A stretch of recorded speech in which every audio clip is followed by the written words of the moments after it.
Well, good evening, everyone, and welcome back to Elpizo Community Connect. We are your therapist group from Elpizo Counseling Group, and we're delighted to have you here listening in. And tonight we are actually going to be talking about communication and why good communication is important, and give some tips and tricks as to how to communicate more effectively. So I am Mary from Elpizo, and I will invite my colleagues to introduce themselves as well. I'm Sue from Elpizo. I'm Tala, therapist with Elpizo. I'm Julian, also a therapist with Elpizo. All right, thank you, ladies. Just before we kick off some discussion about communication, I'm going to just share with everybody one of my favorite quotes. That is from Lester B. Pearson. He was quoted as saying, "Communication leads to understanding, leads to collaboration." I would add a word into this quote, and I would say that effective communication leads to understanding, leads to collaboration. So with that spirit in mind, let's chat a little bit about what effective communication means for all of you. Does anybody want to jump in and talk about what they believe effective communication to be? Well, one thing I think is important to say is, in order for communication to happen, you need to listen actively, listen to understand what the other person is saying. I think a lot of people tend to listen to respond. Like as someone is speaking, you're already thinking about, what am I going to say when they're done talking? Or, oh, I'm going to say this, I'm going to talk about that. So it's more of taking a step back and actually listening to what's being said and making sure you're understanding the message. Absolutely, you're so correct in saying that. People really do. Somebody else is talking, and you're just sitting there, and you're listening. You're not listening, and you're just thinking about when you're busy thinking about what you're going to say, you're not actually hearing them. So yeah, it's really important. I also think it's the ability to express your feelings without being scared or, feeling timid or shy to say what you really want to say. It's the ability to just freely express how you're feeling and also to ask for what you really want. I think it's very important to be able to speak without worrying about, others' feelings or whatever. Not that you shouldn't worry about other people's feelings, but if you keep all what you want to say inside, then eventually that can affect you. Yeah, definitely. I hear what you're saying. So to really be able to feel comfortable to say how you feel, and to not worry about how that's going to be received, and to be able to ask for what you want. Yeah, and so really, what you're saying, I think, to paraphrase that, is that you want to be able to speak your truth. Yes. And not worry about how that'll come across. Something that I find important with communication is the words you choose to use. Mm-hmm. Some words are really accusatory. Should, you should do this, you shouldn't do that, or you're always this, or you're never that. Like those kind of extreme words puts people's backs up, and they might not be able to hear you after those words have come out. So really thinking about what words you're going to use and make sure that they're not coming across as accusatory. Yeah, or even hostile too, right? You just Yep. gotta, be very careful. Yeah, because sometimes, the way you speak can also be confrontational, and that can, cause people to pull back and not want to talk. Yeah, absolutely. Language is really important when you are communicating, and certainly, that accusatory, that hostile sort of language, and just, if people feel that they're being criticized, then they're going to likely respond to that criticism as opposed to, respond to resolve whatever the conflict is. Or just even shut down completely. Sorry, Julian. Some people then will just completely shut down and just be like, okay, I don't even want to try to answer back at this point. Yeah. And I think also a big one with communication is also giving eye contact. It's like when you're talking to someone, it's good to actually let them know that you're present and you're actually listening and you're there. That's a Yeah. good point. Yeah. Absolutely. Eye contact is so important. You're right, because it shows that you're engaged in what that other person is saying, and that it shows that you're listening. Yeah. And soft eye contact, not kind of staring, freaking somebody out. Because that can come across as aggressive as well, right? Like Right. looks can be aggressive, looks can be like, why are they looking at me like that? Absolutely. Yeah. And to what you're just saying is making me think, it's communication is, as we often say, that body language is a form of communication. So, Mhm.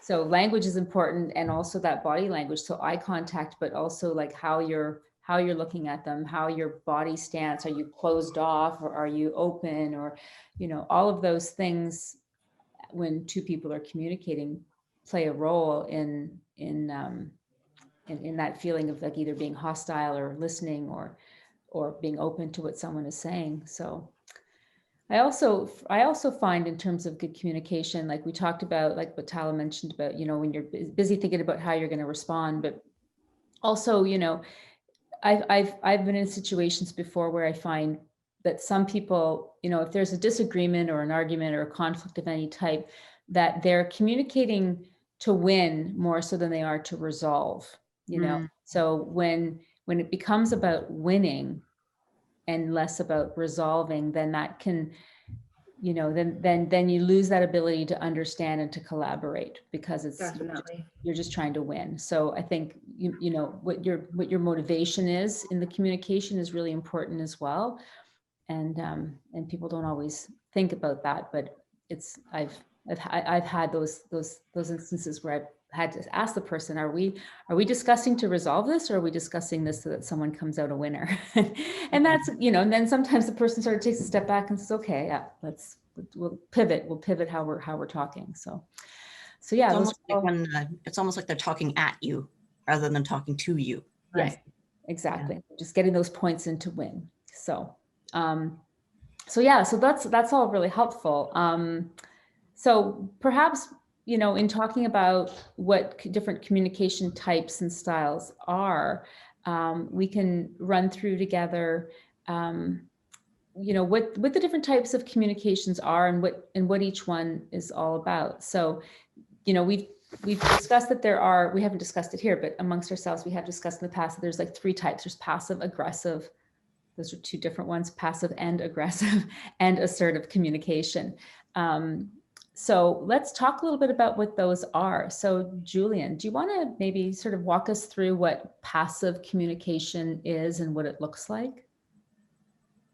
When I think of passive communication, I think it's basically like the inability to express yourself, an ability to express your feelings, or like even to share your thoughts. I feel also people that are passive, they often feel helpless or powerless, and lack of control or self-confidence to speak freely. They do their best to avoid conflicts as much as possible, because of the fear of being wrong, or, even communicating the wrong thing or communicating the wrong feelings. So it's more, I find people that are passive are very like more reserved, to speak in their truth, I guess, and even just sharing their feelings and thoughts in general. Yeah, so there's And those are the ones that I find sometimes, like you find limit their eye contact. It's like they're like scared to talk. Yeah, absolutely.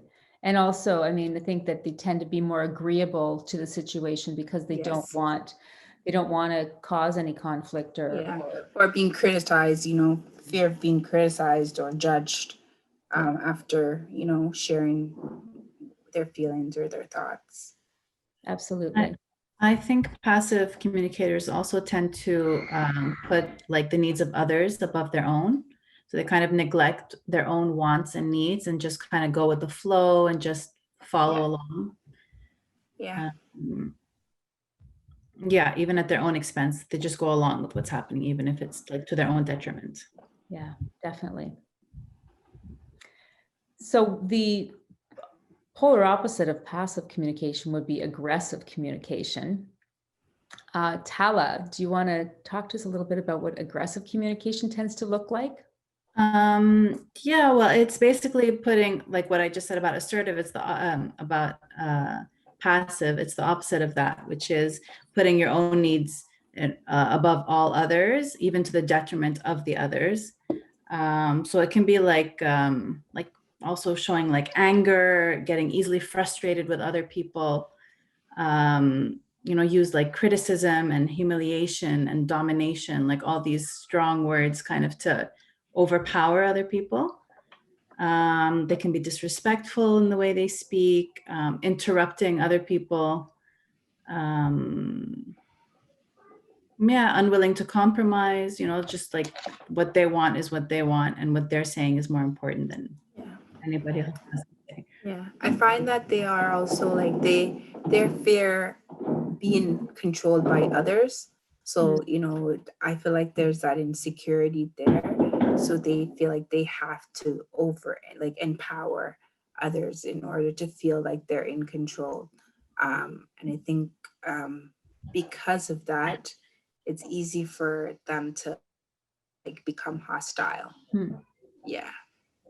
Yeah, I definitely. think as well, their communication is often louder, Mhm. especially as the discussion goes on, and they may have more of an aggressive type posture, like in your face kind of thing. If they're not getting what they want, they tend to kind of, and I guess that's more of a physical bullying stance, like you were saying about they tend to be bullying. Yeah, definitely. Definitely all those things, like, that more aggressive stance, putting their own needs first, being very dominant and loud, and, unwilling to compromise, overbearing, bullying.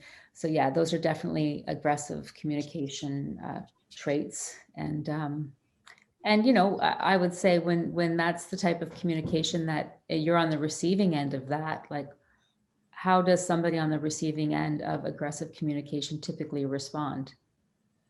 Especially if you're passive. Yeah, especially if you're passive. Yeah, even if you're not passive, I think you'll just kind of become more passive just because you feel intimidated. Mhm.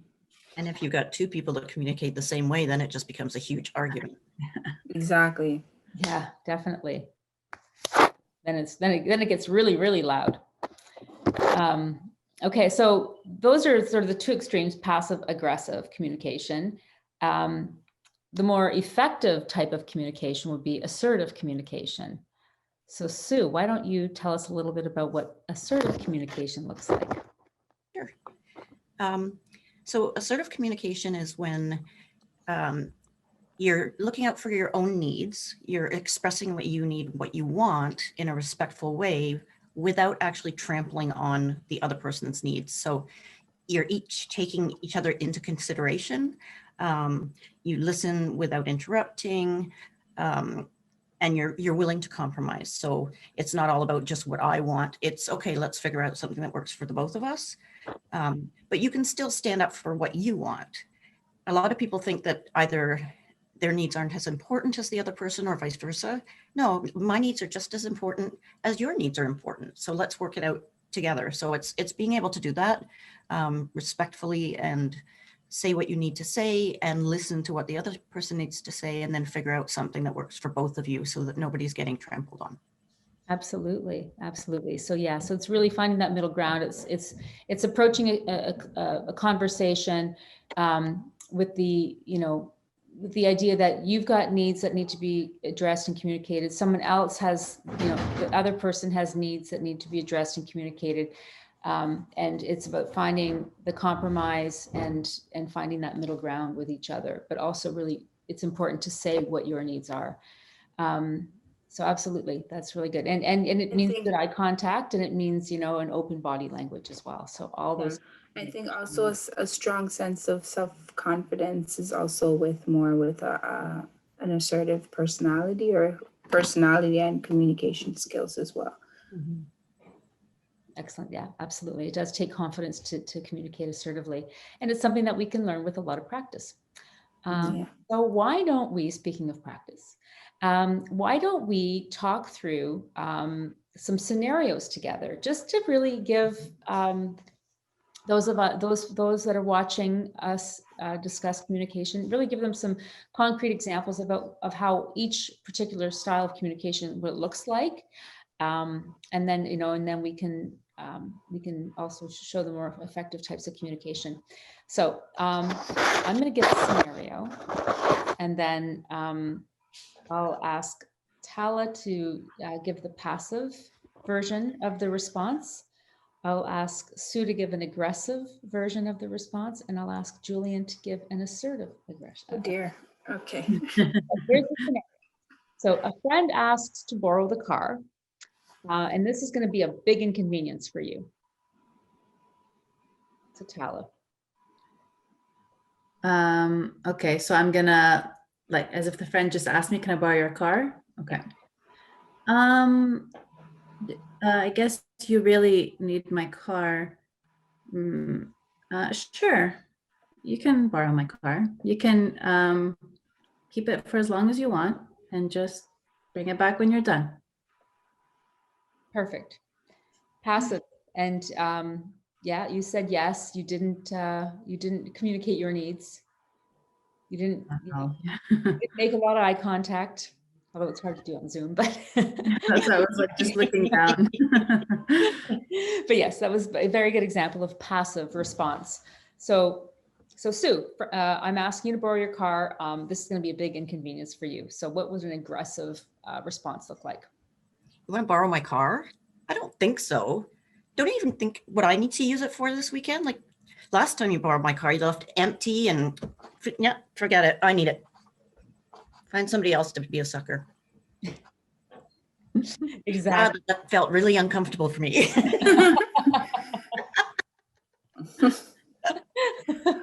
But you nailed it. You nailed it. It was exactly it. You criticized me, you made me feel stupid for even thinking that I could ask you. You said no, flat out no. So yes, well done. All right. So Julian, what would an All right, let's see what I got. All right. Okay. All right, so here's the issue. Yes, you want to borrow the car, but I do have some errands to run within the hours too. So maybe, we can work something out. I'll use the car right now, get what I need to get done. And then, if the time works for you, then you can use the car after. Does that work? Perfect. Absolutely perfect. You looked for a compromise. You didn't say flat out no, but you said, I've got needs. I've got to look after my needs first, but I'm certainly happy to compromise and give you the car when I'm done. And hopefully that'll work for you as well. So yeah, that was a great example of assertive communication.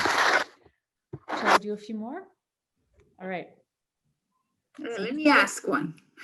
You want to ask one? Okay. Yeah, sure. All right, go for it. Okay. Tell us who you want to do which one.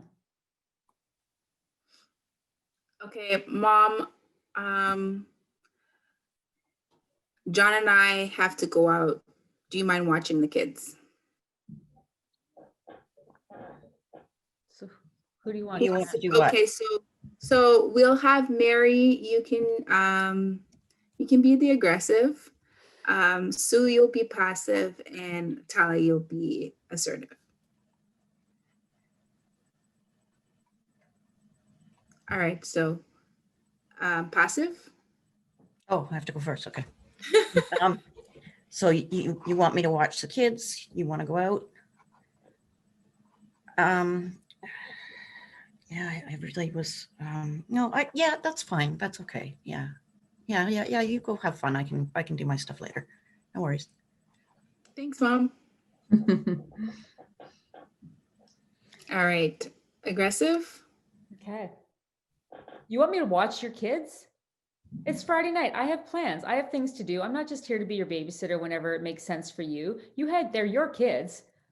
Don't be so silly. Like, absolutely not. I'm not looking after your kids. Find someone else to do it, or do it yourself. Oh, wow. That was good.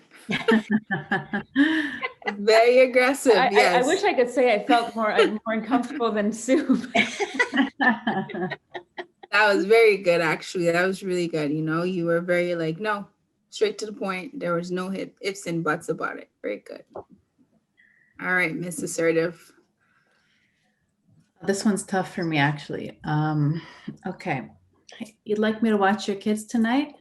Well, I babysat twice for you already this week, so I was kind of looking forward to having some alone time tonight. So I'm gonna have to say no for tonight, but there's the teenager down the street, and I know that she's, looking to make some extra money for the holidays. So I'm sure you can try calling her and see if she can babysit for you. Okay.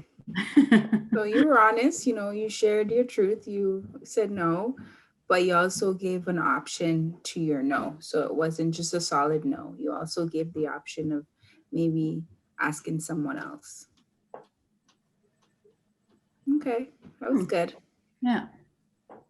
Sue, do you want to ask one? Throw a scenario at us? Oh, okay. Wow, put me on the spot and I can't think of anything. You live with a roommate and you come home and the sink is filled with dirty dishes. How do you address that? Who's who? So Julian's been assertive. Why doesn't Julian be passive? Okay. And Tala, you can be, you did assertive this time, so you can be aggressive. That'll be interesting. and Mary, you can be assertive. Okay. Right. So sorry. So we come, as I come home and the sink is full of dirty dishes that my roommate has left behind. Okay. And I need to address it with her. All right. Yeah. Okay. Hey, okay. So I guess you weren't able to wash your dishes. I guess I'll do them. Okay, yeah, I'll do it. No worries. I'll take care of it. All right. Perfect. You didn't even consider your needs. You just allowed them to kind of do their thing and you just took on a responsibility that wasn't yours. Excellent. Good job. Thanks. Okay. What the heck is this? Sink full of dishes. We live in a pigsty over here. This is unacceptable. You're going to pay an extra $50 in rent this month, and I'm going to deduct it from my share of the rent. Oh, that's rough. Wow. I'm impressed. And not only aggressive, but creative at the same time. Good job. All right, Mary. Okay. Hey, roomie. So I just got home from work and I see that there is a sink full of your dirty dishes, which, to be honest, I don't really appreciate because I'm starving. I really want to get dinner going. I need half the pots that are in the sink to make dinner. So I'd really, really appreciate it if you would sort of stop what you're doing and come and clean it up. And I will give you a hand. We'll get it done together. It'll get done a lot faster, but I'm not going to do it on my own. So let's go do it. Sounds Job. like that. Mary. Yeah, me too. Yeah. Yeah, That's not like telling what the situation is and showing, like talking about how you feel about that situation, but also being willing to help out and yeah, good job. Yeah. So hopefully that, that would garner a better response in the roommate who's like, okay, yeah, I left a mess. Okay, well, at least you're going to help me. I'll give it a hand. And then you might have somebody who's really aggressive and says, absolutely not. I'm not moving. I'm comfortable. I'm watching my show. And that's when you deduct $50. I'm just kidding. So yeah, that was a great scenario. Do we want to do one more? Tala, do you want to throw a scenario at us? Sure. Sorry, I'm just having some trouble with my internet. I don't know if I keep freezing or if you guys are. A little bit. Yeah, we've lost you a little bit. Okay. is that being passive? Alice being super passive. Yeah. Okay, well, the three of us can jump into one more, and there's one on here that I like, and I'll do one of the scenarios. So I'll. Oh, we've There got- you are. You're back. Oh, maybe not. Or not. Maybe we'll ask her to log in and log out again if we can grab her. I'll send her a message to do that. I can do it. Okay, great. Okay. Sometimes that helps, I find. Yeah. Okay.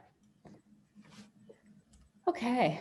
So, I like this example because this is the kind of thing that this is an example that I would find super difficult to turn some away.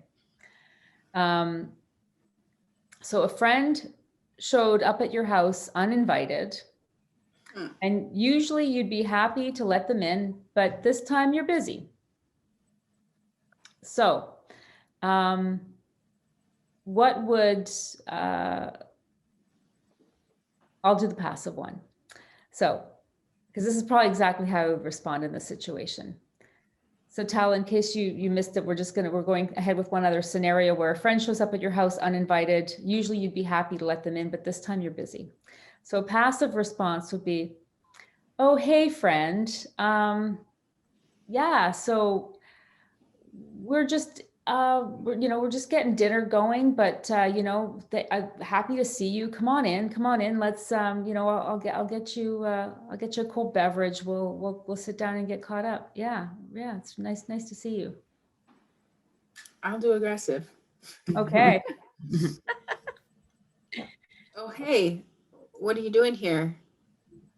We didn't have anything planned for tonight. I'm busy. I got a lot going on. We're about to have dinner. No, not tonight. I'm sorry. Maybe tomorrow, not today. I'm busy. Have a good night. Bye. It was a friendly no. It was a friendly no. Oh, it's too friendly? No. I know. It was more aggressive. It was aggressive enough that I'm not sure the friend's coming back tomorrow night. It's fair. You want me to do assertive? Yeah, if you wouldn't mind. Okay. Oh, hey, friend. Oh, I wasn't expecting you. That's nice to see you. I've got some stuff I've got to do, but I'd be happy to, chat after I get that done. It's probably going to take me about 45 minutes. I don't know if you want to go grab a coffee somewhere, or you're welcome to sit in the living room, but I've got to get this stuff done. And then I would love to catch up with you. Perfect. Exactly. You're welcome to dust or clean or whatever you want to do. Make yourself, Help out. as long as you're here. Your share.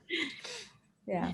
And that is, for me, that's a really awkward one, because I always say that my door is always open to friends and family and come over anytime, and I'd love to see people, and I always try to have that. But every now and again, it might happen that they do show up and it's not a good time, Well, for me, it's definitely a cultural thing. It is absolutely unacceptable to not invite somebody. Like, if they're at your door, you invite them in, you give them something to eat, drink. Like, it's a really big no-no to turn them away. So yeah, that's something that actually might come into play in certain situations, such as like cultural aspects. That's a really good point, Tala. That's a Yeah. really good point. Yeah. I've had situations where, I haven't wanted, like, especially after I have a baby or something, people show up at the hospital, which to me, having grown up in Canada, like, that was a no. Like, you don't do that. You don't just come to the hospital when someone just gave birth. But yeah, it's common and it's acceptable. And Yeah, I've definitely experienced that where we'll be here and I'll be like to my husband, are you expecting someone? And you'll be like, no. And then it's like one of his friends just shows up and I'm like, okay. You're just about. What do you really say at that point? It's like, yeah. That's when those communication skills really come in handy. One thing I think you have to remember too, or when you're trying to become assertive, is not everybody's going to like it, right. especially if you were passive, because they're used to you going along with what they want you to do, and people probably will react.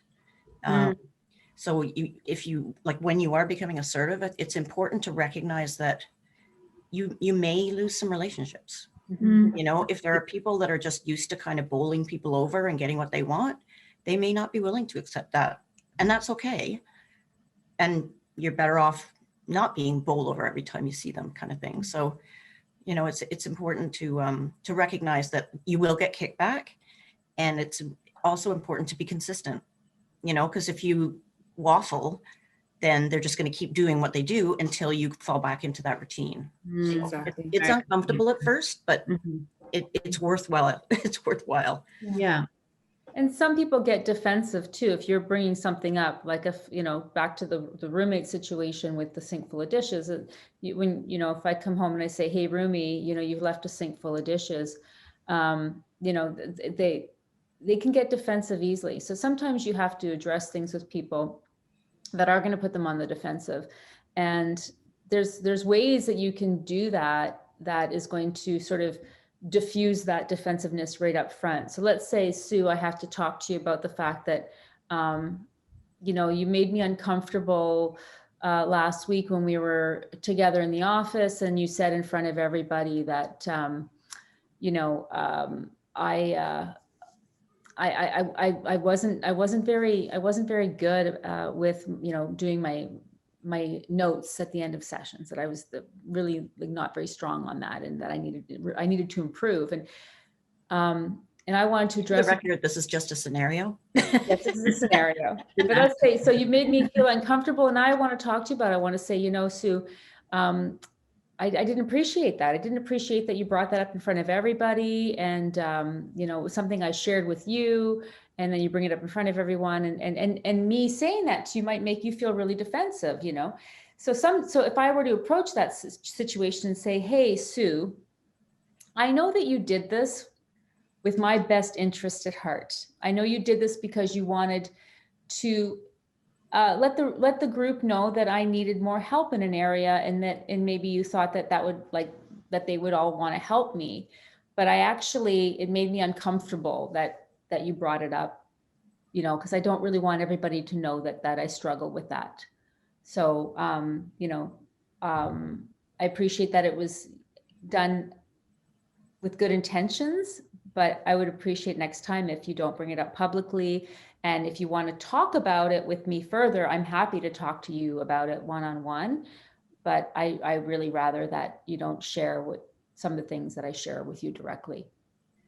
And so by saying, you know, by starting off by saying, like, I appreciate that you did this with good intentions, will diffuse that defensiveness that might happen otherwise. Because then Sue's going to say, yeah, you know, I didn't mean anything bad by it. I really did do it thinking that it would, you know, everyone would want to jump in and help you. So there's ways also to approach awkward conversations, you know, by starting out to say, hey, I you know, or, you know, whatever the situation is, I'm having this conversation with you because you mean so much to me. And I don't want there to be tension between us. And if you sort of approach conversations to let the person know that they're important to you, you care about them, then they're more accepting sometimes of the things that you're about to say, which could feel like criticism. So there's lots of little ways that we can approach that. Well, I think, sorry, Mary, I think a good point there is if you plan what you're going to say ahead of time. So, you know, if you responded right away, you're upset with what she did. And then if you took it to the side, you were more likely to have been maybe aggressive or just more like maybe said the wrong thing. Yeah, exactly. But if you take the time to plan exactly what you want to say and how you're going to say it and do it calmly and respectfully, then that leaves the door open for more effective communication and collaboration. Absolutely, it does. And if it's one of those situations where you can't really, you need to address it in the moment because the moment might be gone and you may not see that person for a while or whatever it might be, even to just allow yourself a minute to think about it in that moment. You don't, you know, you can just say to somebody, I've got to think about that for a second, and then take your time and then, you know, craft your response in your head. And that's perfectly acceptable. I will show, because we do have a nice little image here that kind of shows what we just talked about. So I'm going to share my screen again, just to kind of recap a little bit about what these things look like? So, can everyone see that? Mhm.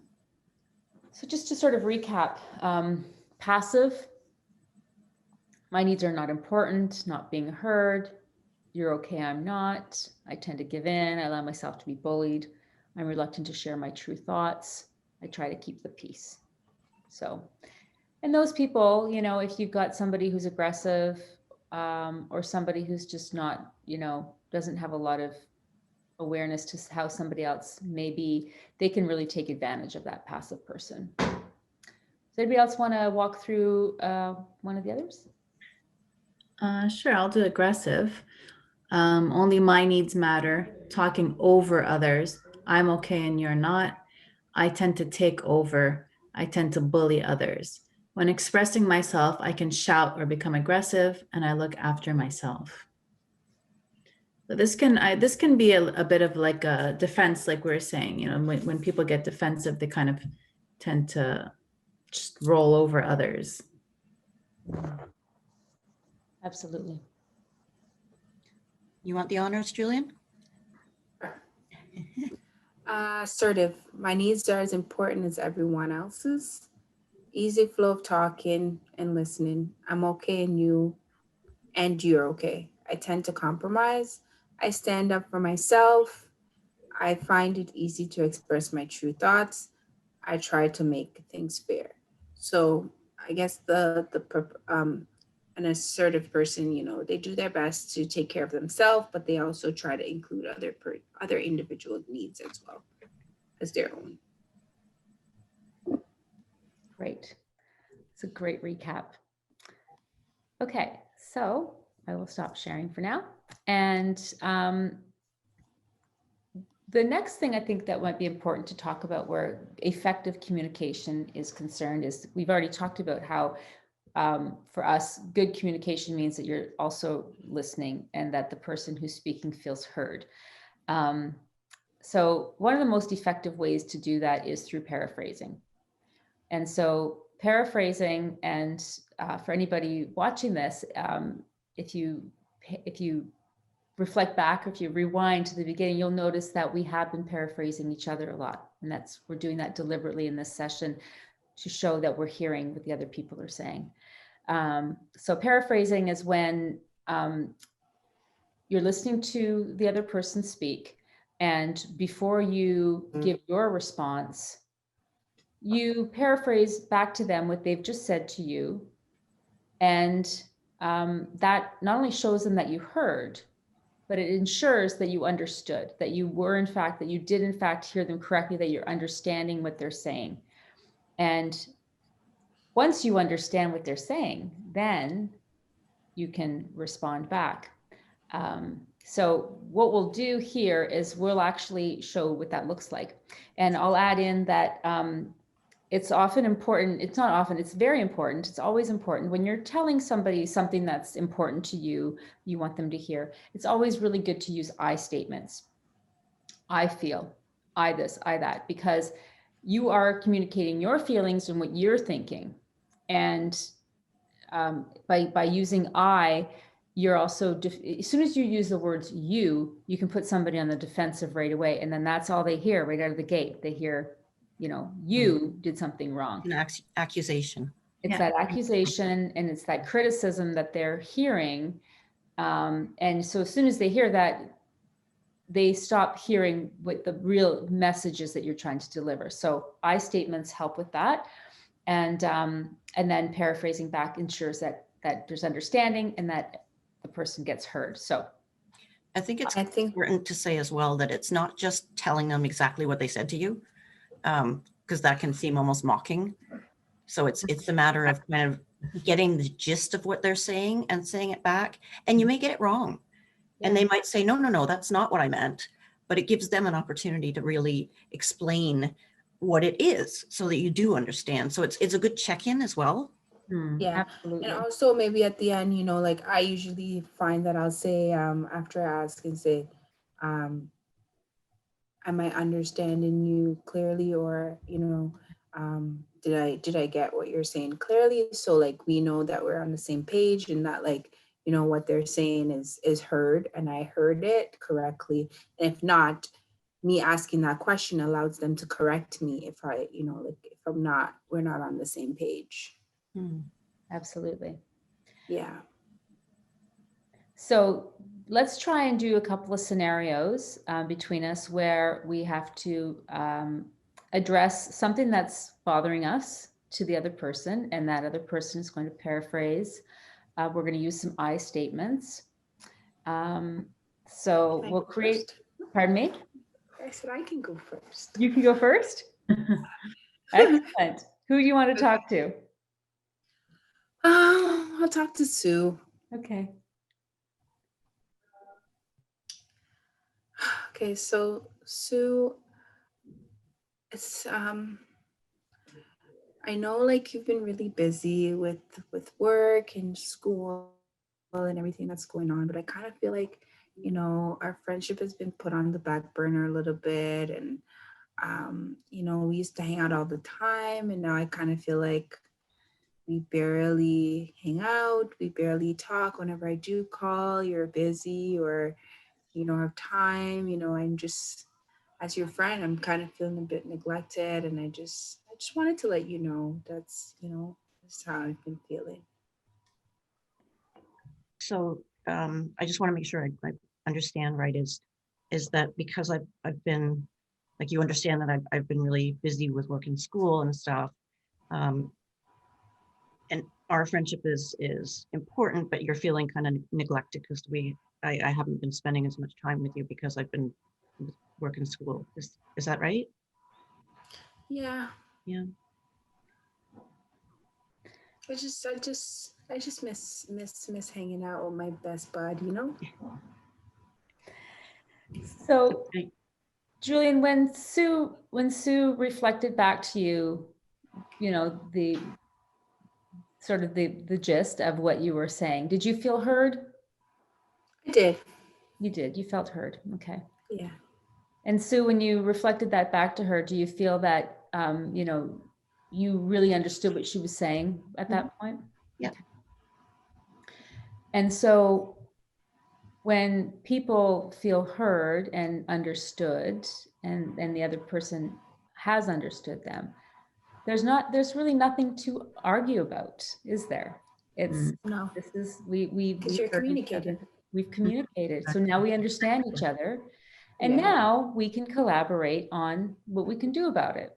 Yeah. And so that It's- conversation, that approach to that conversation can lead to, okay, so I hear you and you're right, I've been busy, but you're important to me, and let's try to find some time where we can connect. And maybe it won't be as often as we might like, but something's better than nothing. And then you're collaborating, and you're finding a solution to how Julian's feeling about, not getting to spend enough time with you. And I think an important thing to point out is the way Julian expressed it in the first place was really effective communication. Like the I statement, instead of saying like, you aren't making the effort or you're doing this, she said, I feel like this and I understand. She started with, I understand, what you're going through. This is what I'm feeling, and then explaining her feelings. So like that was a good start to begin with. So instead of Sue getting defensive and being like, well, I have other stuff to do. It's not about you, it's about me. It just opened the door for like a more smooth kind of, exchange between them. I think you guys did a great job illustrating. Talis, shall you and I do one? Sure. If you can come up with a scenario, because okay. Here's this, you know what? Everything's on the table here. So I'm your husband. okay. And you've got 3 children. This will be a good exercise. So hey babe, I'm starting to feel like you're not making a lot of time for me. The house has been a little bit messy lately, and I come home, like, you're here all day, and the kids, their toys are everywhere when I get home from work, and dinner's not ready yet, and like you just seem frazzled, And, you know, and then like when we finally get the kids to bed, like you're too tired to want to spend time with me, you know, we're not, you know, we haven't been intimate in a little while. And like, you know, babe, I'm feeling like there's, you know, maybe there's some problems that are starting in our marriage. I hear you, babe. I just want to make sure that I'm understanding everything that you're saying so that we can find a way that we can move forward. So you feel like when you come home from work after you've had a long day at work, the house is a bit of a mess, you're hungry, you'd like to have something to eat and dinner's not ready. And my energy level isn't so great once the kids are in bed, and you feel like a little bit neglected. Did I get that right? Is that what you're trying to say? Yeah, that's exactly what I'm trying to say. Okay.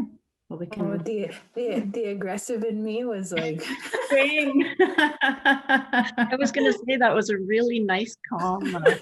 yeah, because oh man, inside my heart, I was just like, oh. But, you know, but I felt heard now we all know that wasn't very fair, but in now that I feel heard, what's Tala's, Yes, what's your response? what's her response? And as an effective communicator, how am I gonna respond back to her? So if right, so Tala, so I feel heard. Yeah, babe, that's exactly it. Like that's how I'm feeling. Okay. Now, I'm glad that I was able to understand where you're coming from. And now it's my turn. I'd like you to get an idea of where I'm coming from.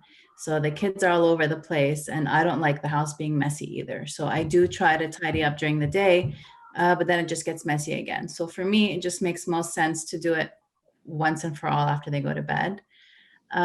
Dinner's impossible to do with, you know, the little one tugging at me, and I'm always like worried that something's going to burn. So I prefer that you come home first, and then I can actually get dinner ready without burning it and without making it taste actually something edible.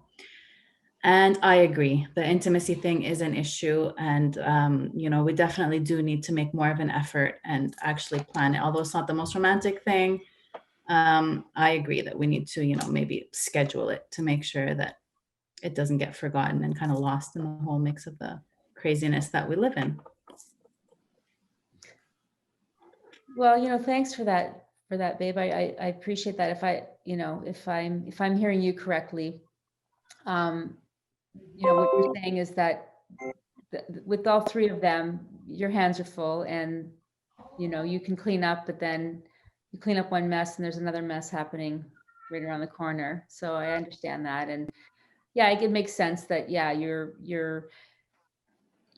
trying to make dinner when you've got the little guy tugging at you and working around a hot stove and burning. And so so it makes sense that it's easier to do it once I get home and I can help out with watching them.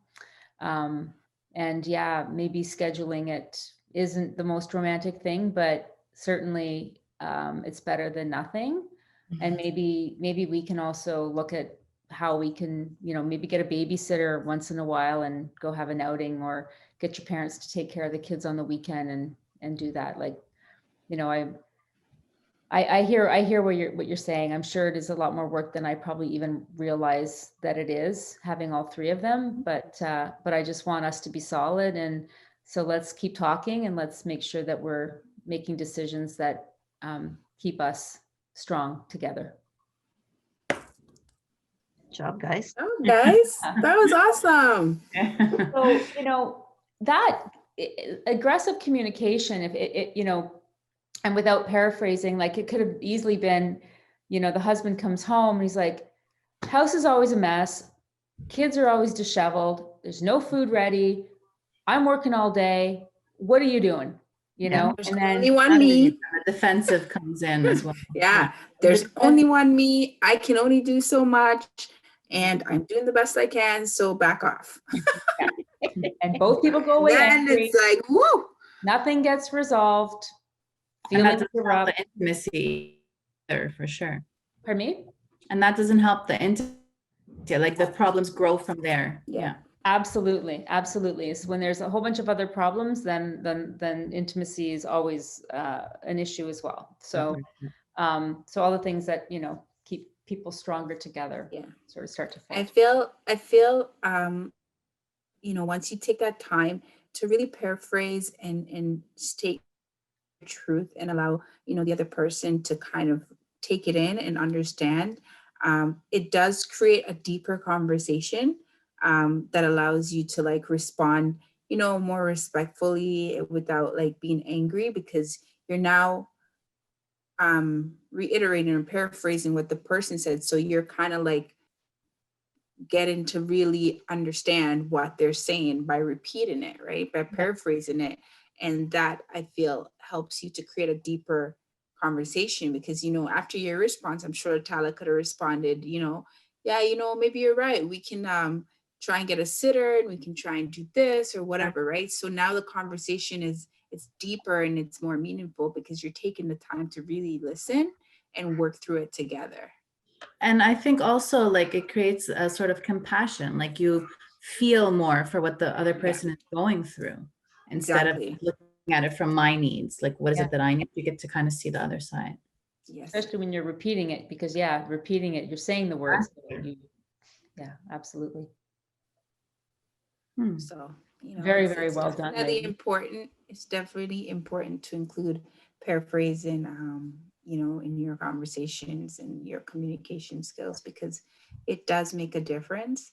And, you know, it prevents people from blowing up. Mhm. People will appreciate it. Yeah. You'll be surprised at how much people will appreciate it, especially if they're not used to it. They'll be like, yeah, that's exactly what I mean. Yeah, Wouldn't it be nice to just live in a world where there's no arguing and no fighting, because you're listening and you're communicating the right way? and but Collaborate. yes, and to that point of what it'd be nice to live in a world where that was all happening, is that it does take two to have effective communication. If you're, you know, if you've got those skills and you're paraphrasing and you're really listening and you're, you know, you're reflecting it back to them, and they're not doing it to you, it's challenging if it's just one way, because then, you know, they're feeling heard, you're still not feeling heard, right? So it does need to be both people communicating in that same way. So if you're having a difficult time with someone, you know, do the paraphrasing and say, okay, now I've heard you, I've clarified what you've said. I'd like an opportunity to speak, and I would like you to do the same, you know, and it's okay to ask for somebody to do that back, so that, It's kind of like a learning, teaching experience, you know. If you know how to paraphrase and someone doesn't, you can definitely like guide them to get to that point too. I think that goes back to as well that you, when you start being assertive and paraphrasing and that people might not like it and they might still push, and it's just a matter of being consistent. I've there's that book, The Dance of Anger. This is like the dance of communication, the dance of assertiveness. Like if you keep doing the steps that you're doing, eventually they're going to have to change theirs because you've been in a pattern for so long, Right. right? They're going to be stepping on your toes, and eventually they'll get it, hopefully. exactly. But you're right, consistency is key, for sure. Yeah. Well, ladies, I think that's been very, I think we've all communicated very effectively with one another here tonight. And hopefully those people who've been viewing this or who view this will get something out of it that they'll find beneficial to be able to communicate more effectively in their lives and in their situations. And I want to thank everyone for watching, and hopefully you'll be able to join us next week as well. We'll be back. And if you have your own ideas that you want to share below, please do put them in the comments. If you've got something that works really well and you think others might benefit, then please do, you know, let us know. We like to hear what you've got to say and what you've got to say about, you know, are these helpful for you? Absolutely. Are you finding that you're learning stuff that you want? Is there anything that you want to learn about that we haven't done yet? You know, we want to hear from you. Absolutely. And you can always email info@elpizocounseling.com, and you can share that information there as well. Yep. Wonderful. Yes. All right. All right. Well, with that, we will say good night. Good night, everybody. Good night. Thanks for next joining time. us. Thank you. Okay, take care.